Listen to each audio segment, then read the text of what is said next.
እስራኤልና አሜሪካ ጦርነቱ የሚሳኤሎች ትንቅንቅ፣ የሮኬቶች መልስ ምት እንደዚሁም የጦር አውሮፕላኖች የበላይነት ይሆናል ብለው ነበር። እንዳሰቡት ግን አልሆነም። ኢራን ጉድ የሰራቻቸው በድሮኖቿ ነው። እያወቁ በቸልተኝነትና በንቀት የተነሳ እስራኤልና አሜሪካ በኢራን ድሮኖች እንዳይሆን ሆነዋል። ከፍተኛ ጉዳት ደርሶባቸዋል። ጦርነቱም እንዳሰቡት አልሄደላቸውም። የኢራን ድሮኖች ዓለምን አስደምመዋል። በዝርዝር እነግራችኋለሁ። የምትከታተሉት የቅዳሜ ገበያ የዩቲዩብ ቻናልን ነው። ቻናላችንን ሰብስክራይብ አድርጉ። አዳዲስ ትንታኔዎቻችን እንዲደርሷችሁ የደወል ምልክቱን ይጫኑ። ቅዳሜ ገበያ። አሜሪካ የዓለም ልዕለ ኃያል አገር ናት። እስራኤል ደግሞ አሜሪካንን ጨምሮ የዓለምን ትልልቅ ኢኮኖሚዎች የምትዘውር ቢሊዮነሮችን ያሰባሰበች የአይሁዳውያን አገር ናት። ለዛም ይመስለኛል እንግዲህ እነዚህ ሀገራት ከኢራን ጋር ሲዋጉ በቸልተኝነት ወደ ጦር ሜዳ የመጡት። በእርግጥ ኢራን ቀላል አገር እንዳልሆነች ይታወቃል። ምክንያቱም ኢራን በጦር ኃይል ደረጃ ከ12ኛ እስከ 16ኛ ደረጃ ባለው ላይ የተለያዩ ድረገጾችና የጦር ተንታኞች ያስቀምጧታል። እንደዚህም የሚያደርጉት ደግሞ የኢራን ወታደራዊ ቁመና በግልጽ ስለማይታወቅ ነው። አሜሪካም እስራኤልም ወደዚህ ጦርነት ሲገቡ ኢራን የኒኩሌር ጦር መሳሪያ እንደሌላት አረጋግጠው ነው። ኢራን ገና ዩራኒየሟ ተብላልቶ አላለቀም። ስለዚህ ጦርነቱ በቀላሉ የኢራንን የአያቶላዎቹን መንግስትና የእስላማዊ አብዮታዊ ዘቡን ኃይል የምናንበረከክበት ነው ብለው አስበው ነበር። እንዳሰቡት ግን አልሆነም። ካሰቡት በተቃራኒ ብዙ ነገሮች ሄደዋል። ከእነዚህ ውስጥ አንዱ የኢራን ድሮኖች ናቸው። የሻሂድ ድሮኖች። የሰው ልጅ ዕውቀቱን የሚያፈሰው ለፈጠራ ሥራዎች ነው። በጣም የሚያሳዝነው ግን በዓለም ላይ ከ90 በመቶ በላይ የፈጠራ ሥራዎች በየዓመቱ የሚመዘገቡት በጦር መሳሪያ ጉዳዮች ላይ ነው። የዓለም ሕዝብ ለመጠፋፋት የማይፈነቅለው ድንጋይ የለም። የአእምሮውን ውጤት ጨምቆ የሰው ልጅ ስለ መገዳደል፣ ስለ ኃይል የበላይነት፣ ስለ ታላላቅ ፍንዳታዎችና ውድመት ነው የሚያስበው። እናም አዳዲስ የጦር መሳሪያዎች በዓለም ላይ እየተፈለሰፉ ዛሬ ላይ ደርሰናል። በቅርብ ዓመታት በዓለም የጦር መሳሪያዎች እንግዲህ ትልቁ ለውጥ የሚባለው የድሮኖች ለውጥ ነው። አንማንድ ኤሪያል ቬክል ይሏቸዋል። ሰው አልባ የአየር ላይ መኪኖች። የድሮን ቴክኖሎጂ በተለይ እንደነ አሜሪካ ባሉት በቅድሚያ ይፋ የተደረገ ነው። በርቀት ጠላቶችን የሚያነጣጥሩ በካሜራዎችና በራዳሮች የሚታገዙ ከዛም በተጨማሪ በተገጠመላቸው የአቅጣጫ መለያ ጂፒኤስ እየታገዙ ጥቃቶችን የሚፈጽሙና የሚያወድሙ ድሮኖች በዓለም ላይ ተስፋፍተዋል። ጦርነት የዛሬ 20-30 ዓመት በፊት እንደነበረው አይደለም። አሁን ሰው አልባ የአየር ላይ መኪኖቹ ድሮኖቹ የዓለምን ጦርነት እየመሩ ነው። በዚህ ረገድ አሜሪካን የሚስተካከላት አልተገኘም። በርካታ የጥፋት ድሮኖችን አምርታ በአፍጋኒስታን፣ በኢራቅ፣ በየመን፣ በሶማሊያ በተለያዩ አካባቢዎች ጥቃት ሰንዝራባቸዋለች። በጣም ውጤታማ በመባላቸውም በመላው ዓለም ሁሉም ሀገራት ፍላጎቱ አድሮበት የራሱን ድሮኖች አምርቷል። አሁን ትንንሽ የሚመስሉ ሀገሮች ራሱ ድንቅ ድንቅ ድሮኖችን እያመረቱ የጦር መሳሪያው ኢንዱስትሪ እየዘመነ መጥቷል።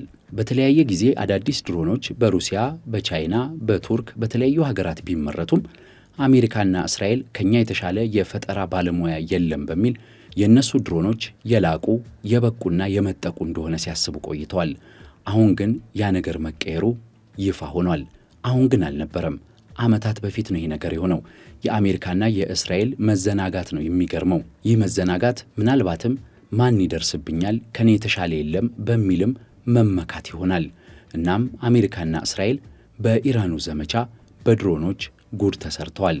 ኢራን ከ40 ዓመታት በላይ በማዕቀብ ውስጥ የኖረች በተከታታይ የጦር ማስፈራሪያ የሚደርስባት አገር ናት። በእርግጥ እሷም የጦርነት ዛቻ ከማድረስ ወደ ኋላ አላለችም። ቢሆንም ግን አሜሪካና እስራኤል በተደጋጋሚ ጥቃት ሊፈጽሙባት እንደሚችሉ ስለምታውቅ የጦር መሳሪያ ልማቷ ላይ በጣም ብዙ ሀብት አፍስሳለች። ለሕዝብ መሠረተ ልማትና እድገት ሊወጣ የሚገባው ገንዘብ በኢራን ጦር መሳሪያዎችን፣ ዋሻዎችን፣ የኒኩሌር ጣቢያዎችን፣ ሚሳኤሎችን ሲገነባ ከርሟል። አሁን ደግሞ አስደናቂ ድሮኖች ላይ ደረሰ። ኢራን ራሴን ለመከላከል ብላ የገነባችው ድሮን በዓለም በጣም ተፈላጊውና በእልቂት ወደር ያልተገኘለት ድሮን ሆኗል። አሜሪካና እስራኤልንም ጉልበታቸውን አብረክርኳል። የገልፍ ሀገራትንም ንጧል። በርካታ ውድመት በ20 ቀናት ውስጥ አድርሷል። ከ24 ዓመት በፊት የኢራን ጦር አንድ የአሜሪካ ድሮንን መያዝ ቻለ። በ2011 ላይ ይህ ድሮን ሎኪድ ማርቲን የሚያመርተው እጅግ የረቀቀ የአሜሪካ የጦር ድሮን ነው። ይህንን ድሮን በሳይበር ጃም አድርገው መያዝ የቻሉት ኢራናውያኑ የራሳችን ድሮን እንዴት እናመርታለን ብለው ምርምራቸውን ቀጠሉ።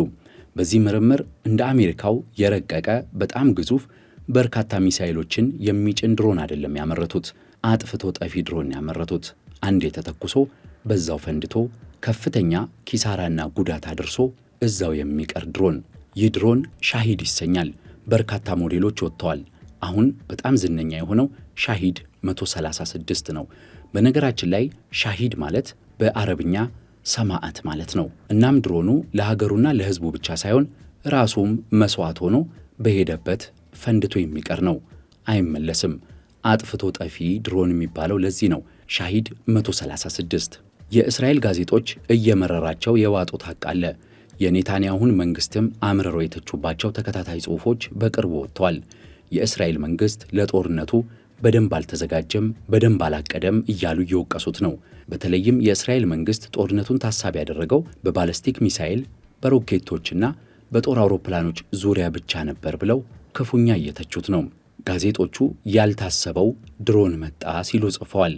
የኢራን እስላማዊ አብዮታዊ ዘብ በእስራኤል ላይ ብቻ 600 ያህል ድሮኖችን ተኩሷል። ለሂዝቦላህ ረዳትም በመሆኑ ከዛው ከቅርብ ከሊባኖስ ድንበር ላይ በሳምንት ብቻ ከ100 በላይ ድሮኖች በሂዝቦላህ ወደ እስራኤል ተተኩሰዋል። በቀላሉ መከላከል አልቻሉም። የባሕረ ሰላጤው ሀገራትማ ከፍተኛ ናዳን ያስተናገዱት። የድሮን ናዳ በፋርስ ባሕረ ሰላጤ ሀገራት ላይ ዘንቧል። በዛ አካባቢ የሚገኙ የአሜሪካ የጦር ሰፈሮችን ደብድቧል። የነዳጅ ጣቢያዎች፣ ኤርፖርቶች አንድም አልቀረላቸውም። ከ5000 ያላነሱ የኢራን ድሮኖች በዚህ ጦርነት ከሰማይ በጠላቶቻቸው ላይ ዘንበዋል። በርካቶቹ ደግሞ መከላከያዎችን ሁሉ አምልጠው ኢላማቸውን አጋይተዋል፣ አደባይተዋል። እስራኤል የምትጠቀማቸው ጸረ ሚሳኤሎችና ማክሸፊያዎች በርከት ያሉ አሉ። የመጀመሪያው አይረን ዶም የሚባለው ነው። ይህ በጣም ዝነኛ የሆነ በተለይ ከሐማስና ከሂዝቦላ ለሚሰነዘር ጥቃት ሁነኛ መፍትሄ ሆኖ ለእስራኤል የዘለቀ ነው። አይረን ዶም በብዛት አገልግሎት የሚሰጠው ከአጭር ርቀት ለሚተኮሱ ሮኬቶችን ነው። በአየር ላይ እንዳሉ ያመክናቸዋል። ይህ ግን ለድሮኖቹ አልሰራም። ዴቪድ ሲሊንግ የሚባለው ደግሞ ሁለተኛው የእስራኤል የአየር ላይ መከላከያ ነው። ይህ ከፍ ያሉ ሚሳኤሎችን ይመታል። በተለይም የረዥም ርቀት ሚሳኤሎችን በመምታት ይታወቃል። ይህም በጣም ውጤታማ ነው። ሚሳኤሎችን መክቶላቸዋል። ለድሮኖቹ ግን ይህም አልሰራም። እስራኤል በቅርብ ወደ ሥራ ያስገባቸው አይረን ቢም የሚባለውም ከፍተኛ ውጤታማ የአየር ላይ መከላከያ ነው እየተባለለት ይገኛል። ነገር ግን ወደ ሥራ ከገባ ገና 1 ዓመቱ ነው። በሚገባ ተሞክሮ ያላለቀም በመሆኑ እስካሁን ሙሉ በሙሉ ተግባራዊ አልተደረገም፣ በበቂ ደረጃም አልተመረተም። ለድሮኖች ሁነኛ መፍትሄ ሊሆን ይችላል ተብሎም ይታሰባል። ነገር ግን አሁንም እስራኤልን አላዳናትም። አሁን ላይ በኢራኑ ጦርነት እስራኤል እየተጠቀመች ያለችው ሌሎች አማራጮችን ነው። በተለይም ድሮኖችን ተከታትሎ ሶፍትዌራቸውን ጃም አድርጎ የአቅጣጫ ጠቋሚ ጂፒኤሳቸውን ሀክ በማድረግ አቅጣጫቸውን የሚያስቀይርና ሌላ አካባቢ ሄደው እንዲፈነዱ የሚያደርግ ቴክኖሎጂን እየተጠቀመ ነው። ይህም ቢሆን ግን በቀላሉ እየተጣሰ በርካታ ድሮኖች እስራኤልንም ሌሎቹንም ሀገራት እየመቱ ነው። እናም የአሜሪካም የጦር ሰፈሮች የባሕረ ሰላጤው ሀገራትም ድሮንን የሚከላከሉበት በቂ አቅም አልፈጠሩም። እስካሁን እየተጠቀሙበት ያለው አማራጭ ለትልልቅ ሚሳኤሎች ማክሸፊያነት የሚጠቀሟቸውን ጸረ ሚሳኤሎች ለድሮኖቹ መተኮስ ነው። ዋጋቸው የማይመጣጠን ከ1 እስከ 4 ሚሊዮን ዶላር የሚያወጡ ጸረ ሚሳኤሎችን ለ20ና ለ30 ሺህ ዶላር ድሮኖች መተኮስ። የማያዋጣ ስሌት፣ የማያዋጣ ጦርነት። ሻሂድ ድሮን እንዴት ያለ እንደሆነ በደንብ ላብራራላችሁ። ሻሂድ 136 የሚባለው ድሮን በጣም ቀላል ነው። ቁመቱ 3.5 ሜትር ይሆናል። የክንፉ ስፋት ደግሞ 2.5 ሜትር ነው። አጠቃላይ የድሮኑ ክብደት 200 ኪሎ ግራም ይመዝናል።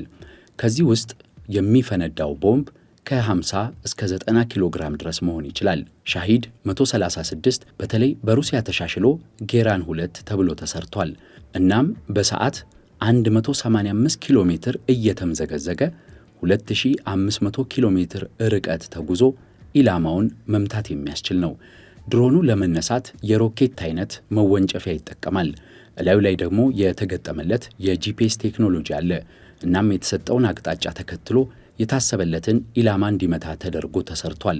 አየር ላይ በተለያየ መልኩ የማምከኛ ተኩሶች ቢከፈቱበት እንኳን ከመፈንዳት ሊያግደው አይችልም። ሞተሩ ኢራን ሰራሽ ነው። የሻሂድ 136 ደካማ ጎን የሚባለው ሪል ታይም ሴንሰር የለውም የሚለው ነው። ለምሳሌ የሚንቀሳቀስ መኪና ላይ ይህ ድሮን ቢተኮስ ኢላማውን ላይመታ ይችላል። ምክንያቱም የተሞላ ቋሚ የሆነ ኢላማን ታርጌት አድርጎ ስለሚጓዝ ማለት ነው። ሻሂድ 136 ዋጋውም ከ$20,000 ይጀምራል። ሩሲያ ያመረተችው ጌራን 2 እስከ $50,000 ድረስ ዋጋ ሊያወጣ ይችላል። አስገራሚው ነገር ኢራን ድሮኗን የሰራችው የአሜሪካ ድሮኑን በማጥናት ነው። ከዛም በተጨማሪ ደግሞ አሁን ለምትሰራው ሻሂድ 136 ግብአቶችን የምታመጣው ከዛው ከአሜሪካና ከወዳጆቿ መሆኑ ነው።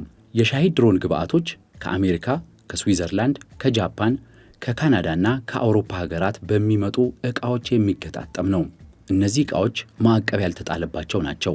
እናም ኢራናውያኑ እነዚህን ዕቃዎች በቀጥታ መግዛት ስለማይችሉ የአሜሪካውያንንና የአውሮፓውያኑን ብረትና መሰል ዕቃዎች በቱርክ፣ ህንድ፣ ካዛኪስታን፣ ኡዝቤኪስታንና ቬትናም በኩል ይገዛሉ፣ በሀገራቸው ይገጣጥማሉ። ኢራናውያኑ በቀን 400 ያህል ሻሂድ 136 ድሮኖችን ሲያመርቱ ቆይተዋል። እናም መረጃዎች እንደሚጠቁሙት ኢራን አሁን በ10 ሺዎች የሚቆጠሩ ድሮኖች ሊኖሯት ይችላል። እስካሁን ግን የተኮሰችው ገና ጥቂት ሺዎችን ነው። የኢራንን የድሮን ማምረቻዎች ኢላማ ያደረጉ ጥቃቶች በአሜሪካና በእስራኤል ቢፈጸሙም እስካሁን ኢራን የምትተኩሰው ድሮን አላጣችም። ምናልባትም ከተቸገረች ሩሲያ ካሉ ፋብሪካዎች ታመጣለች ተብሎ ይታሰባል። ምክንያቱም እነዚህ ድሮኖች ለሩሲያ የቁርጥ ቀን ደራሽ ስለሆኑ ሩሲያ ውለታዋን መመለሷ አይቀርም ይላሉ። በነገራችን ላይ ሻሂድ 136 ከእስራኤልና ከአሜሪካ ጥቃት በፊትም ተሞክሮ ውጤታማነቱ የተረጋገጠ ድሮን ነው። በዩክሬኑ ጦርነት ሩሲያና ዩክሬን ጦርነት ውስጥ እንደገቡና የኃይል ሚዛኑ ወደ ዩክሬን እንዳጋደለ ኢራን ለሩሲያ ደረሰችላት። ሻሂድ 136ን ሩሲያ በጥቂቱ ገዛች። የ$1 ሚሊዮን ድሮኖችን ነበር መጀመሪያ የገዛችው። በግንባር ላይ ተሞከረ፣ ውጤታማም ሆነ። ሩሲያ ከኢራን ጋር በመተባበር የሻሂድ ድሮኖችን ውጤታማነት ይበልጥ አሳደገችው። በዩክሬን ጦርነትም በስፋት ተግባር ላይ ዋለ። አሜሪካና እስራኤል ይህንን ድሮን በዩክሬን ጦርነት ቢመለከቱትም እነሱን ጫፋቸውን የሚነካ አልመሰላቸውም። እናም የኢራን ድሮኖችን የተመለከተ ምንም ዝግጅት ሳያደርጉ ወደ ጦርነቱ ገቡ። ካሰቡት በተለየ መልኩ የኢራን ድሮኖች የኢራን ጠንካራ ጎን ሆኑ። ኢራን እንዳትንበረከክ የበኩላቸውን አደረጉ። አሁን መፍትሄው ምንድን ነው? የአሜሪካ የጦር መሳሪያ አምራች ተቋማት ሻሂድ 136 ድሮንን በዩክሬን ለመያዝ ችለው ነበር። ወደ ሀገራቸውም ወስደው ተመራመሩበት። ሐምሌ 2025 ላይ ሉቃስ የሚባለውን ተመሳሳይ ድሮን አመረቱ። እስከ $35,000 ይፈጃል ተብሎ ይታሰባል። ልክ እንደ ሻሂድ ድሮን ሁሉ 3 ሜትር ቁመትና 2.4 ሜትር ስፋት አለው። 800 ኪሎ ሜትር ድረስ ተጉዞ ኢላማውን ይመታል። ከሻሂድ 136 ተሻሽሎ የተሰራበት አንድ ነገር አለው። ኢላማውን ለመምታት አንደኛ የተሞላውን የጂፒኤስ አቅጣጫ ይጠቀማል፣ ወይንም ደግሞ አየር ላይ መቀየር ካለበት ኔትወርክ ተጠቅሞ ተንቀሳቃሽ ኢላማንም መምታት የሚያስችል አቅም አለው ይባልለታል የአሜሪካው ሉቃስ ድሮን። ነገር ግን በበቂ ያልተፈተሸና በግንባር ላይ በተግባር ያልተሞከረ በመሆኑ ከኢራኑ ጋር እስካሁን ሊወዳደር አልቻለም። ምናልባትም በዚህ ጦርነት ተሞክሮ ውጤታማነቱ ሊታይ ይችላል። ሁለተኛውና ወሳኙ የኢራን ድሮኖች መፍትሄ ዩክሬን ጋር ነው ያለው። ዩክሬን የሻሂድ 136 ድሮኖች መጀመሪያ የዘነቡባት ሀገር ናት በራሻ በኩል። እናም ዩክሬን ይህንን ለመቋቋም የሚያስችሉ የተለያዩ ምርምሮችን ላለፉት 4 ዓመታት ስታደርግ ነበረ።